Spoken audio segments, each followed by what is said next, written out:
Ora, boa tarde e bem-vindos a mais este episódio, o primeiro da temporada 4, em que estamos, como se recordam, a discutir o problema da criação de valor ou da atribuição de valor a produtos e marcas e serviços e quem são as pessoas que adquirem estas coisas. Na introdução à temporada vimos que havia algumas dificuldades da parte da teoria económica com que nos oferece apenas uma criatura, o Homo economicus, que tem um comportamento um pouco bizarro. Antes de comprar ou de escolher entre um par de ténis Nike ou um par de ténis Reebok, estas pessoas têm de fazer um processo de cálculo absolutamente extraordinário. Buscam todo o tipo de informação de modo absolutamente sistemático, organizado. Têm um algoritmo formidável para ponderar todos os fatores, atribuindo pesos específicos a cada fator. São infinitamente sensíveis, quer dizer, são sensíveis a pequeníssimas variações na função de utilidade que pode ter a ver com os shoelaces, com os atacadores, que podem ter alguma propriedade que faz desequilibrar a ponderação final do modelo. E tem uma função de maximização da utilidade mesmo na compra de um pacote de gomas. Ora bem, este comportamento só se encontra paralelo neste manual muito curioso que eu vou pôr aqui, que é exatamente DSM-4, que trata de personagens bastante peculiares. E na página, isto é a edição 4, a edição portuguesa da Climepsi, e na página 691 a gente tem um resumozinho de quem são estas pessoas. Felizmente não são muitas, porque têm uma perturbação da personalidade de tipo obsessivo-compulsivo. Estas pessoas é que seriam indicadas para figurar nos manuais de macroeconomia e microeconomia. Felizmente, como eu disse, são relativamente poucas e têm pouco peso real nas compras. Razão pela qual a Agência Espacial Europeia enviou recentemente para uma das luas de Júpiter uma sonda a ver se descobrimos lá o Homo economicus, uma vez que aqui no planeta tem sido difícil encontrá-lo. E mais difícil ainda por causa de um pequeno detalhe. Alguns de nós, nomeadamente aqueles que têm a minha idade, mas aqueles que ainda estão hoje em gestão e economia, têm acesso a cadeiras de contabilidade analítica, onde a gente procede ali a diversos métodos para estimar o custo das matérias-primas, a quantidade, o custo das matérias-primas, o custo da energia que vamos precisar para fabricar um determinado objeto, o custo hora-máquina de maquinação de hoje das N máquinas de controle numérico, etc. O custo hora-homem, já não o homem, enfim, que faz ali, trabalha com fresas e com rebarbadoras e com solventes e coisas desagradáveis, mas já tudo robotizado, mas é preciso alguém que programa aquilo e, portanto, essa malta custa um bocado mais caro. E, portanto, quanto é que custa, no final, um objeto como um telemóvel ou um par de auscultadores, ou phones, como agora se diz. E, em geral, a gente fica a saber que aquilo é relativamente magrinho, o custo, não é verdade? 20, 10, 15 euros chegam para uma coisa que depois será vendida por 600, 700, 500. E ficamos aqui um bocadinho aflitos como de onde é que vem o resto do valor, não é? Ok, aquilo admitindo que custa 20 euros, mais antigamente havia três maneiras de calcular o preço, enfim, o preço markup, custava 10 euros, metíamos mais 5 em cima e já era um senhor markup. ou a concorrência vendia por 18, portanto a gente esticávamos até aos 17. No caso de acharmos que nós éramos melhores, metíamos nos 19. Ou o consumidor achava, isto de 10 euros é muito caro já. E, portanto, a gente já tinha, em vez dos 18, não sei, já vinha para ali para os 12 ou para os 14, a ver se a coisa pegava. Agora, aparentemente, se metermos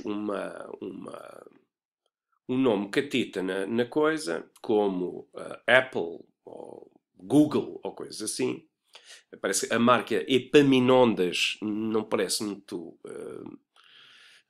feliz, embora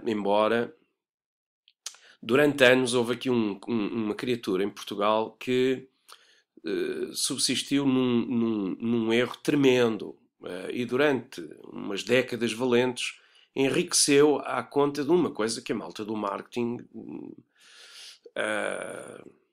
não consegue explicar, basicamente. Mas desaconselho vivamente aos alunos que inventem uma marca deste tipo, porque provavelmente chumbam imediatamente à cadeira. O nosso amigo não estava preocupado propriamente com a cadeira de marketing, queria só embolsar carcanhol e enriqueceu. E enriqueceu com a marca Ferrador. E justamente Ferrador para meias e piugas e coisas do género, colãs. E dizia ele que com meias Ferrador nos pés, Vossa Excelência percorre Portugal de les a les. Há sempre malta que está sempre a lixar a academia, não é verdade? O gajo não consegue, de facto, explicar como é que alguém com uma marca tão absurda e um slogan ainda mais absurdo conseguiu enriquecer. Mas adiante. A malta na academia também não explica grande porra, mas pronto. Ora bem, a verdade é que a malta do marketing deu um salto telúrico e quântico sobre esta gente do Homo Económicos e desatou a fazer uma coisa, segmentar o mercado. Classe A, classe B, classe C, classe D, classe E, até os gajos já nem têm dinheiro nem para comprar um papo seco. Mas, portanto, a classe A, a malta, tinha um determinado padrão de consumo, a classe B, os gajos que gostavam de ter aquele padrão, conheciam as marcas, sabiam o valor de ter uma t-shirt Fred Perry, mas não tinham, se calhar já não podiam comprar mais que uma. Depois a classe C, que a malta que já nem se lhe falasse na altura, isto já há muitos anos, claro, em Versace, a malta dizia, se fosse uma conversa trivial, Versace, não estou a ver, só sei algum gajo que vem jogar a extremo esquerdo para o Benfica. Mas hoje, com a democratização da informação e com a internet, enfim, qualquer pessoa, a partir do computador e escolinha do filho, mesmo na Malveira da Serra, consegue aceder e ver qual é o conceito estético do Armani. Coisa que aqui há uns anos me foi revelado quase que numa circunstância iniciática. Hoje, infelizmente, estas coisas já não são assim e, portanto, qualquer pelintra consegue aceder ao conceito do Armani. Ora, mesmo estas segmentações socioeconómicas, culturais, etc., começaram a ter alguma dificuldade, e de forma que eu nem sei, confesso que não sei se o Kotler já tratou disto, eu confesso que já há uns anos valentes que não li cartucho ao Kotler. Não é nada pessoal, obviamente, não é? É só porque é uma questão de feitio. E, entretanto, para a gente conseguir explicar porque é que há coisas que custam 10 e depois são vendidas por 600, a gente tem de começar a perceber outro tipo de coisas, mecanismos identitários diferentes, mecanismos de expressão do eu que passam por a posse, pelo uso, pelo usufruto de determinado tipo de objetos com determinado tipo de símbolos e que depois acabam validados em determinado tipo de contextos, de tribos, etc. Isto das tribos era uma coisa que aqui também há uns 10, 15 anos eram umas coisas reduzidas. Qualquer criatura que andasse no ensino secundário sabia que havia lá uma sala onde se reuniam um determinado tipo de pessoas, uma sala onde se reuniam todo outro tipo de pessoas, e depois ali uns espaços intermédios, e o mundo era relativamente pouco complexo. Entretanto, isto da internet e de outras coisas veio aumentar tremendamente a complexidade. De forma que aquilo que eu proponho como exercício mais lá para a frente é como é que vamos vender calcitrim, esta substância, este aditivo com várias coisas que aparentemente transformam pessoas de 90 anos em pessoas de novo com 18 anos e que permitem pô-los a correr e a fazer milagres. Mas como é que se vende calcitrim ao tipo de pessoas, ao tipo de grupos que eu agora vou passar a mostrar? E é este o objeto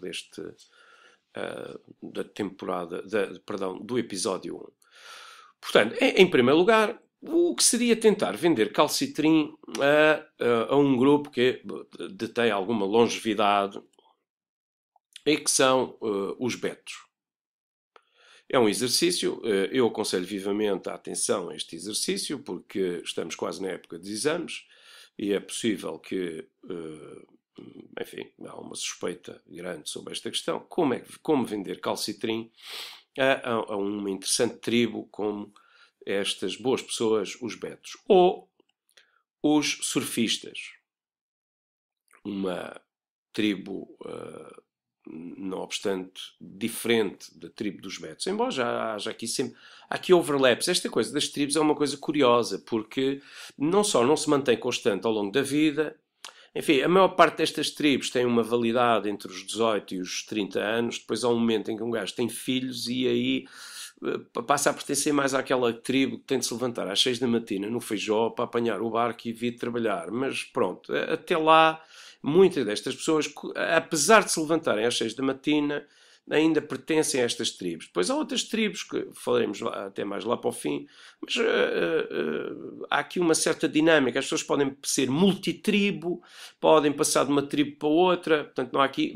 Agora, se conhecermos bem estas tribos, a gente consegue vender uma série de produtos que não custam mais do que 10 euros por 600 ou mais. Tudo depende do nosso grau de entendimento. Portanto, os surfistas, os metaleiros, uma outra curiosa agremiação de seres humanos, os tuners, uma tribo que tem um padrão de consumo bastante interessante e que gasta bastante dinheiro, tem umas curvas de procura muito engraçadas.